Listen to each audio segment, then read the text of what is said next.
আপনি গ্লুকন্ডি খান কিনা, আপনি ওআরএস খান কিনা, এই গরমে কিভাবে নিজেকে ঠিক রাখেন, কিভাবে নিজেকে এত ঠান্ডা রাখেন?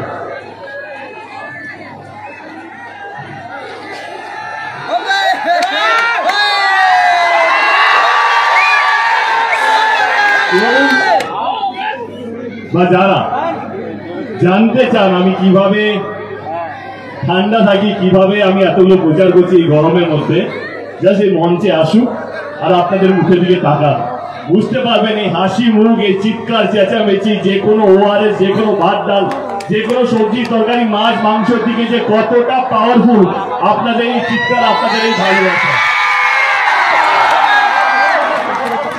এইটাই হচ্ছে আমার মূল এনার্জি। আমি যেখানে যেখানে গেছি, আমার নিজের সংসদীয় এলাকা বলি, ঘাটা লোকসভা কেন্দ্র বলি, বা যেখানে যেখানে গেছি, সেখানে সেখানে যেইভাবে মানুষ দল বেঁধে নেমেছে দলের প্রতি, দলের প্রার্থীর প্রতি, এবং কোথাও যেন আমার প্রতিও, তার জন্য আমি আপনাদের সকলকে এবং আজ অব্দি যারা যারা আমার এই সভাতে উপস্থিত হয়েছে হাত জোর করে মাথা নিচু করে প্রত্যেককে ধন্যবাদ জানাই। কারণ এই গরম সত্যি সহ্য করা যায় না। আমাদের কারণ আছে, কারণ আমরা দলের হয়ে জেতাতে চাইছি দলকে, সেই জন্য আমাদেরকে ঘুরতে হয়, কিন্তু আপনাদের কোনো কারণ নেই। সত্যি বলছি, আপনারা শুধু ভালোবাসার জন্য আসেন। কি গরম, কি ঠান্ডা, কি বৃষ্টি, কি মেঘ, সেগুলো ভুলে গিয়েও আপনারা যে আসেন, এটার জন্য দলের প্রতি, দলের পক্ষ থেকে, আমার প্রার্থীর পক্ষ থেকে, আমার এখানকার যারা নেতা নেত্রী আছে তাদের পক্ষ থেকে আপনাদেরকে আরেকবার ধন্যবাদ জানাই। অসংখ্য অসংখ্য ধন্যবাদ। এটা মন থেকে বলছি, এটা সাজানো গুছানো নয়। চলে আসি, একটু সৌজন্য করি, কারণ আমি চাই তাকে নিয়ে পরে বলবো, কারণ আমার অনেকগুলো বন্ধু বান্ধব আছে যারা বিজেপিতেও আছে। তাদের মধ্যে একটা অন্যতম নাম হচ্ছে সুকান্ত দা, আমার অত্যন্ত প্রিয় মানুষ। সুকান্ত দাকে শুভেচ্ছা। রাজনীতির ময়দানে যাই, যেই জিতুক না কেন, আমার মনে হয় যে মানুষ যাকে ভালোবাসবে, মানুষ যাকে বিশ্বাস করবে, তারই যেন জয় হয়। তো এই মঞ্চ থেকে সুকান্ত মজুমদারকে অনেক অনেক শুভেচ্ছা রইল। কে জিতবে কে হারবে আমরা ভোট শুনে দেখে নেবো, কিন্তু আমি যেহেতু এসেছি, আমি মূল দিকে চাইবো আমার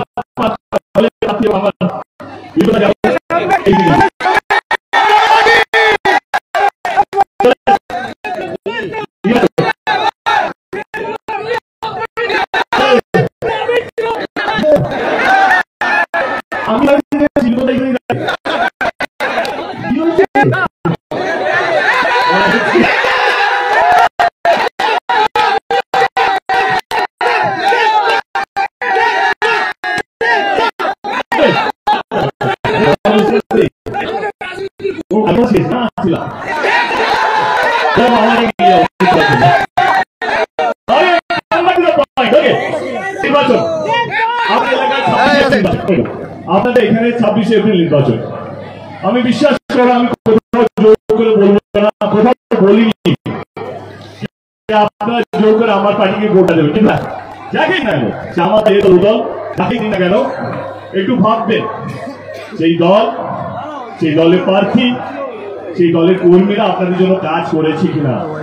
যখন এটা ভাববেন তখন পরিষ্কার হয়ে যাবে ভোট দেওয়ার 1 ঘন্টা আগে কি আপনারা কাকে ভোটটা দিতে চলেছেন। আমি তৃণমূল কংগ্রেসের একজন কর্মী, আমি আমার দলের কিছু কথা আপনাদের সামনে রাখবো। আমি আজ অব্দি বিরোধী দলকে অসম্মান করিনি। আমার বিশ্বাস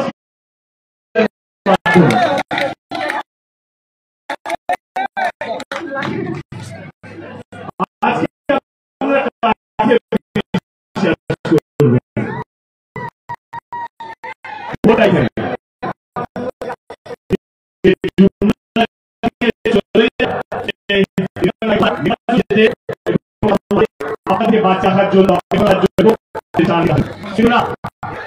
আজকে যেই দল কাজ করবে না তার সহজে হচ্ছে ধর্মটাকে এগিয়ে দাও, কাজ করা ভুলে যাও, কারণ মানুষ সত্যি ধর্ম এসব ভুলে যায়। কিন্তু এই নির্বাচন তো ধর্ম নিয়ে নয় না। এই নির্বাচনটা কিসের নির্বাচন? এই নির্বাচনটা হচ্ছে যে কোনো প্রার্থী, যে কোনো দল জেতার পর কে কতগুলো স্কুল করবে, কে কতগুলো হসপিটাল করবে, কে রাস্তা করবে, কে মানুষকে ভালো রাখবে, কে মানুষকে উন্নয়নের পথে নিয়ে যাবে, এই নির্বাচনটা হচ্ছে সেই নির্বাচন। কিন্তু না, নির্বাচন দেখেই মনে হচ্ছে নির্বাচন জিতলে কেউ একটা মন্দির করবে, কেউ একটা মসজিদ করবে। এইটা সেই নির্বাচন নয়। এই নির্বাচনটা হচ্ছে কে কতগুলো স্কুল করবে, কে মানুষকে বাঁচিয়ে রাখবে, এই কতগুলো বাচ্চা, এই বাচ্চাগুলো ভবিষ্যৎকে সুরক্ষিত করবে, কে আমার ভাইদের চাকরিগুলো সুনিশ্চিত করবে, কে আমাদের মা বোনদের কথা ভাববে। এই নির্বাচন হচ্ছে সেই নির্বাচন। চলে আসি এখন, যেটা বললাম, আমি আমার দলে কিছু কথা রাখবো। ওই দলকেই ভোটটা দেবেন যে দলগুলো হসপিটাল, কলেজ, স্কুল, রাস্তাঘাট আপনাদের সমস্ত কিছু করে। হসপিটাল কথা যদি বলি, তাহলে আমি আমাদের দলের কথা বলবো। এই লোকসভায় আমাদের দল 2টি সুপার স্পেশালিটি হসপিটাল করেছে। ভোটটা হসপিটালের জন্য যাওয়া উচিত, মানুষকে বাঁচিয়ে রাখার জন্য যাওয়া উচিত। অনেকগুলো SNSU ইউনিট খোলা হয়েছে, অনেকগুলো গ্রামীণ হসপিটালটাকে ভালো করা হয়েছে, যাতে গ্রামের মানুষরা তাদেরকে শহরে আসতে না হয়, তারা তাদের গ্রামে যেন সুস্থ চিকিৎসা পায়, ভালো থাকে, সুস্থ থাকে এবং বেঁচে থাকে, সেইটা সুনিশ্চিত করছে আমাদের সরকার, তৃণমূল কংগ্রেস এবং আমাদের রাজ্য সরকার যিনি আছেন। তাহলে ভোটটা কাকে যাওয়া উচিত? শুধু তাই নয়, গরিব মানুষের যদি কিছু ভগবান না করে বড় রোগ হয়ে যায়, তার চিকিৎসা করাতে পেত না, কারণ তাদের কাছে টাকা পয়সা থাকতো না। কিন্তু সেখানেও আমার দল, আমাদের নেত্রী এক পায়ে গিয়ে স্বাস্থ্য সাথীর মতন কার্ড প্রকল্প নিয়ে এসছে, যেখানে 5 লক্ষ টাকা করে বীমা দেওয়া হয়। যেখানে প্রত্যেকটা গরিব মানুষ যে কোনো বড় হসপিটালে, যেখানে বিপদটা করে বা যেখানে যত বড় লোকরা আছে, আম্বানি আদানি যারা যেখানে চিকিৎসা করে, সেইখানে গিয়ে তারা তাদের চিকিৎসা করাতে পারে এই স্বাস্থ্য সাথী কার্ডের মাধ্যমে। তাহলে আপনারা কাকে ভোটটা দেবেন? যারা মন্দির বানাবে তাকে, না যারা হসপিটাল বানাবে, যারা মানুষকে বাঁচিয়ে রাখবে, যারা মানুষকে স্বপ্ন দেখাবে যে না এইভাবেও বাঁচা যায়, এইভাবে লড়াই করা যায়, তাকে? আমি আরেকটা কথা বলেছিলাম, স্কুল ভোটটা কাকে যাওয়া উচিত? যারা স্কুল বানাবে। আপনাদেরকে জানিয়ে রাখি, আপনারা হয়তো জানেনও, এই লোকসভা কেন্দ্রে একটা বিশ্ববিদ্যালয় বানানো হয়েছে, 13টি সরকারি কলেজ বানানো হয়েছে, প্রাইমারি স্কুল থেকে আরম্ভ করে হায়ার সেকেন্ডারি সরকারি স্কুল বানানো হয়েছে, সেটাও আমাদের সরকার করেছে। ভোটটা এইটা নিয়ে যাওয়া উচিত। ভোটটা কে হিন্দু বা কে মুসলিম, কে মন্দির বা কে মসজিদ ভাঙিয়েছে তার জন্য নয়। ভোটটা এই নির্বাচন এই জন্যই হয়, কে আপনাদের বাচ্চাদের ভবিষ্যৎটাকে সুরক্ষিত করবে, তাকেই ভোটটা দেওয়া উচিত। স্কুল কলেজ বানিয়ে আমাদের নেত্রী থামেননি। আগে 18 বছর আগে গ্রামে গঞ্জে বাবা মারা ভক্তকে টাকা পয়সা কোথায় আসবে পড়াশোনা করার জন্য, তার আগে বিয়ে দিয়ে দেওয়া হতো। আমাদের নেত্রী, আমাদের সরকার কন্যাশ্রীর মতন প্রকল্প নিয়ে এলো, যাতে প্রত্যেকটা মেয়ে যতক্ষণ না তিনি চান, সে জোর করে কেউ ওকে বিয়ে দিতে পারবে না। সে কন্যাশ্রীর মতন প্রকল্প আছে যে ওর পড়াশোনাটা সুনিশ্চিত করছে। তার ভোটটা কাকে যাওয়া উচিত? যে করেছে তাকে। তাই এগুলো বলি, আজকে অনলাইনের যুগ, আজকে পড়াশোনা অনলাইন হচ্ছে, কিন্তু যারা গরিব মানুষ, যাদের হাতে স্মার্টফোন নেই, যাদের হাতে ট্যাব নেই, যাদের বাড়িতে কম্পিউটার তো দূরের কথা, তারা কি পড়াশোনা করবে না? সেইখানেও আমাদের দল, আমাদের নেত্রী, আমাদের সরকার, রাজ্য সরকার এক পায়ে গিয়ে স্বপ্ন প্রকল্প নিয়ে এসছে। 10,000 টাকা করে ট্যাব কেনার জন্য টাকা দেওয়া হয়, যাতে গরিবের ছেলে মেয়েরাও একটা ফোন কিনে অনলাইনে পড়াশুনো করতে পারে। তাহলে ভোটটা কাকে যাবে? আমি এত রাজনীতি বুঝি না, আমি এটুকু বুঝি যে মানুষকে নিয়ে ভাববে, যে আপনাদের পরিবারকে নিয়ে ভাববে, তাকে ভোটটা দেওয়া উচিত। আগে এই গরমে, আবার স্টুডেন্টদের নিয়ে বলছি, এই গরমে কিছু বছর আগে অবধি ছেলে মেয়েরা পায়ে হেঁটে স্কুলে যেত। আমাদের সরকার সুনিশ্চিত করেছে প্রত্যেকটা ছাত্র ছাত্রী তার সাইকেল নিয়ে বা স্কুলে যাবে সবুজ সাথীর মাধ্যমে। তাহলে ভোটটা কোথায় যাবে? যে বাচ্চাদেরকে নিয়ে ভাবে, যে স্টুডেন্টদেরকে নিয়ে ভাবে। এবারে গরিবের ছেলেমেয়েরা স্বপ্ন দেখে ডাক্তার হওয়ার, ইঞ্জিনিয়ার হওয়ার, কিন্তু তাদের কাছে অত পয়সা নেই। প্রাইভেট ইনস্টিটিউশনে গিয়ে অ্যাডমিশন নেবার, সেইখানেও আমাদের নেত্রী এক পা এগিয়ে স্টুডেন্ট ক্রেডিট কার্ড বার করা হয়েছে, যাতে ছেলে মেয়েরা যারা সত্যি খুব ভালো পড়াশোনায় ভালো, যারা অর্থ নেই স্বপ্নটা সত্যি করার জন্য, তাদের পাশেও আমাদের নেত্রী আছে, আমাদের সরকার আছে স্টুডেন্ট ক্রেডিট কার্ডের মাধ্যমে। তাহলে আপনারা কোন ভোটটা কাকে দেবে? আমি একটা কথাও মিথ্যা বলিনি, একটা কথাও যেই প্রকল্পটা আসবে বলে বলিনি, যেই প্রকল্পটা চলছে, যেই প্রকল্পটা আজকে থেকে নয় বছরকে পর বছর চলছে, সেই প্রকল্পেরই কথা বলছি। তাহলে ভোটটা কাকে যাওয়া উচিত? সেখানে কোথা থেকে রাম এলো, কোথা থেকে রহিম এলো সেটা দরকার নেই। আমার ঘরটা ভালো আছে কি নেই, আমার বাবা মা ভালো আছে কি নেই, আমার ছেলেমেয়েরা ভালো আছে কি নেই, সে হিন্দু হোক বা মুসলিম হোক বা যে কোনো কমিউনিটির হোক, এইটাই হওয়া উচিত নির্বাচনের। কারণ আমরা ভালো আছি কি নেই, আমার ধর্মটা কি সেটা নয়, আমি ভারতীয়, এটাই সবচেয়ে বেশি ইম্পর্টেন্ট। ভারতের প্রত্যেকটা মানুষের অধিকার আছে, কিন্তু আজকে ধর্ম নিয়ে জ্ঞান শেখানো হচ্ছে যে হিন্দুরা মাজারে কেন যায়। আপনারা জানেন যে আজমের শরীফে কতজন হিন্দু যায়, শিরডির সাই বাবায় কতগুলো মুসলিম যায়? এইটাই হচ্ছে কথা। ধর্মের বিষ আমাদের সবাইকে মিশিয়ে খাই দেওয়া হচ্ছে, বলা হচ্ছে এইটাই নির্বাচনের মুদ্রা। না, নির্বাচনের মুদ্রা হওয়া উচিত, নির্বাচনের ইস্যু হওয়া উচিত উন্নয়ন, যে মানুষকে ভালো রাখবে, যে কতটা ভালো রাখবে। যদি এইটা নিয়ে নির্বাচন হয়, সব বন্ধ করে আমাদের সরকার 100 ধাপ এগিয়ে যে কোনো রাজ্য সরকার আমাদের দেশের মধ্যে। এবার কথা দিয়ে কথা রাখা। আমরা কেন্দ্র সরকারকে 10 বছর ধরে দেখছি, ভোটের আগে আমি আমার উচ্চ অর্থ বলছি না, কাউকে সরবরাহ করছি না, যেইগুলো তারাই বলেছে সেই কথা আমি আপনাদের সামনে রাখবো।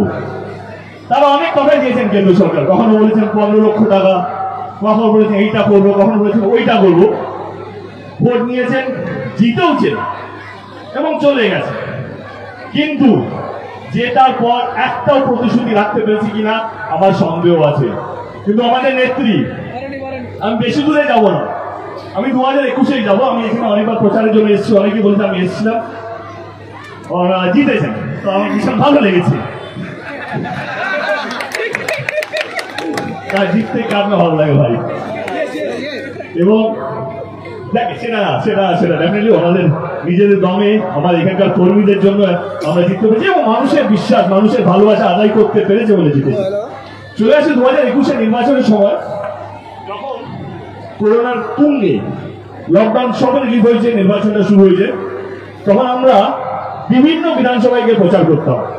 দিদি আমাদেরকে বলেছিল যে লক্ষ্মীর ভান্ডারের মতন প্রকল্প নিয়ে আসবে, স্বাস্থ্য সাথী কার্ডের মতো একটা প্রকল্প নিয়ে আসবে। দিদি এটা কি? এইটা হলে প্রত্যেকটা মহিলাকে আমরা 500 টাকা করে দেবো। বলে এটা কি সম্ভব? হ্যাঁ সম্ভব, কেন সম্ভব না? 2021-এ নির্বাচন হলো, আমরা 215টা সিট নিয়ে জিতেছি। মানে প্রথমবার বাংলায় তৃণমূল কংগ্রেস 200 পার করেছিল, শুধুমাত্র আপনাদের জন্য, আপনাদের ভালোবাসার জন্য, এবং আপনারা বিশ্বাস করেছেন বলে। 215টা সিট যে কোনো সরকারের জন্য চোখ বন্ধ করে 3 বছরের হানিমুন পিরিয়ড, কিছু না কাজ না করলেও চলে। কিন্তু না, আমাদের সরকার, আমাদের নেত্রী জিতার 3 মাসের মধ্যে লক্ষ্মী ভান্ডার প্রকল্পটা বাস্তবিক করেছে। এবার বিশ্বাস করবে, বিশ্বাসই তো বিমান কিসের, বিমান কি আগে বেশি বিশ্বাস করবে? আর কিছু না। আপনি আমার কথা বিশ্বাস করছেন, এইটাই নির্বাচন। আপনি আমার কথা বিশ্বাস করছেন না, দরকার নেই। এবারে আপনি কাকে বিশ্বাস করছেন, কার কথাকে বেশি বিশ্বাস করছেন, সেইটাই নির্বাচনের কথা হওয়া উচিত। আমাদের নেত্রী স্বাস্থ্য সাথী কার্ড, সমস্ত প্রকল্প, যে প্রতিশ্রুতিগুলো ভোটের আগে দিয়েছে, সব কটা বাস্তবায়িত হয়েছে, সব কটা কিন্তু হয়েছে। এত প্রকল্প নেই যেটা দিদি বলেছে নিজের মুখে, সেটা হয়নি। এবারে চলেছে কেন্দ্র সরকার। 2021-এ হেরে যাওয়ার পর আমাদের সমস্ত টাকা আটকে দিয়েছে রাজ্য সরকারের, জিএসটির টাকা, 100 দিনের কাজের টাকা, আবাসন যোজনার টাকা, এবং অনেকগুলো জায়গায় যেখানে কেন্দ্র সরকার হাতটা মেনে নিতে পারেনি এবং বাংলাকে সমস্ত দিক থেকে বন্ধ করে রেখেছিল। এবার আপনারা বলুন, 100 দিনের কাজ কারা করে? সাধারণ মানুষ, গরিব মানুষ, এই 100 দিনের কাজ অত্যন্ত গরিব মানুষরা করে। এইটাই হচ্ছে দিন, ওনারা হচ্ছে দিন আনে দিন খায়। এই 100 দিনের টাকা দিয়ে তাদের ঈদ হয়, তাদের পুজো হয়, তাদের নতুন বছর, তাদের ছেলে মেয়েদের পড়াশোনার উপর খরচা, তাদের জামা কাপড়, তাদের সমস্ত স্বপ্ন ওই 100 দিনের রোজগার করার টাকা দিয়ে তারা সাজায়। কিন্তু 2021-এর পর 100 দিনের টাকাও আমাদের বন্ধ করে দেওয়া হলো। আবার কে সামনে এলেন? আমাদের নেত্রী। তিনি দায়িত্ব নিলেন যে 100 দিনের টাকা যদি কেন্দ্র সরকার না দেয় সেই টাকাটাও রাজ্য সরকার দেবে বলে দিয়েছে, আজকে রাখেনি। এটা যদি হতো কে ভোটের আগে বলতাম, আমি এখানে দাঁড়িয়ে বলতাম আপনারা আমাদেরকে ভোট দিন, তাহলে আমরা আপনাদের 100 দিনের টাকাটা আমরা দিয়ে দেবো। না, সেটা করেনি আমাদের সরকার, আমাদের নেত্রী। 100 দিনের টাকাটা ব্যাংক অ্যাকাউন্টে ঢুকে গেছে, তারপর আমরা প্রচারে নেমেছি। কারণ যারা এই 100 দিনে কাজ করে তারা 2 বছর ধরে আস্তে আস্তে করে মরে যাচ্ছিল, তাদেরকে বাঁচিয়ে রাখতে হবে। যে কোনো সরকারের প্রথম কাজ তার রাজ্যে তার মানুষকে বাঁচিয়ে রাখা, তার মানুষকে ভালো রাখা, এবং ভালো রাখা এবং বাঁচিয়ে রাখার মধ্যে যদি কেউ এগিয়ে থাকে চোখ বন্ধ করে, তার নাম হচ্ছে মমতা ব্যানার্জি। এইবারে আপনারা বলুন কে জিতবে কে হারবে সেটা পরের কথা। যদি কাজ নিয়ে যদি ভোট হয়, কে সবচেয়ে বেশি কাজ করেছে সেটা নিয়ে যদি ভোট হয়, কে কতটা মানুষকে ভালো রেখেছে সেইটা নিয়ে যদি ভোট হয়, কে কতটা মানুষকে শান্তিতে রেখেছে সেইটা নিয়ে যদি ভোট হয়, কে হিন্দু মুসলিম না করে মানুষকে এগিয়ে রেখেছে সেইটা নিয়ে যদি ভোট হয়, চোখ বন্ধ করে বলুন কে জিতবে তাহলে। আর যদি আপনারা আমাদের দেশকে ভালোবাসেন, এগিয়ে নিতে যান, তাহলে একটা জিনিস আপনাদেরকে আমি অনুরোধ করব, যাকে ইচ্ছা ভোট দিন, কিন্তু ধর্মের নামে যারা ভোট চাইতে হলে তাকে ভোট দেবেন না। তাহলে ধর্ম জিতবে, সমস্ত মনুষ্যত্ব মরে যাবে। তাহলে তখন স্কুল, কলেজ, হসপিটাল, রাস্তা কিচ্ছু হবে না।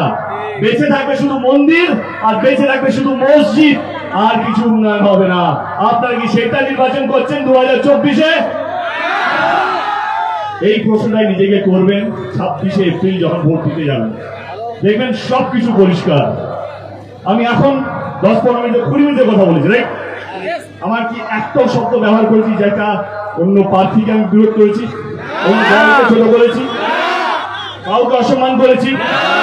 আমি শুধু আমার দলের কথা বলেছি, আমার রাজ্য সরকার কি কি কাজ করেছে সেইটা বলেছি। যেইটা আমি শুরু করেছিলাম, লোকে বলে না কেন আমি সৌজন্য না, যদি তোমার দল কাজ করে থাকে সেইটা নিয়ে গিয়েই মানুষের সামনে রাখো, মানুষ এমনি তোমাকে আশীর্বাদ করবে, এমনি তোমাকে বিশ্বাস করবে। এইটাই হচ্ছে সৌজন্যতা, এইটাই হচ্ছে কথা দিয়ে কথা রাখা। 26শে এপ্রিল আপনারা দেখবেন নির্বাচন। আমি তো চাই মন থেকে বিপ্লব বাজিত, কিন্তু আমার থেকে বেশি দরকার বালুরঘাটের মানুষ কি চায়। আমার আওয়াজটা যদি, আমার কথাগুলো যদি বালুরঘাটে প্রত্যেকটা মানুষের কাছে যদি পৌঁছে থাকে, তাহলে এটা পরিষ্কার যে যেদিন ইভিএম মেশিন থেকে রেজাল্টটা বেরোবে 4 জুন, তাহলে এক কথায়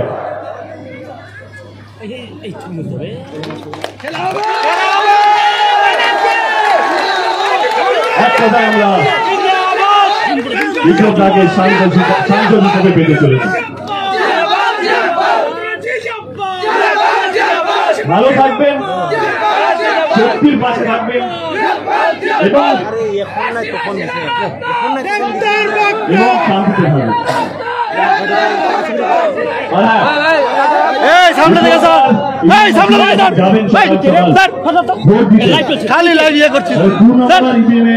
বাটন টিপে করে দিচ্ছিস আরেকবার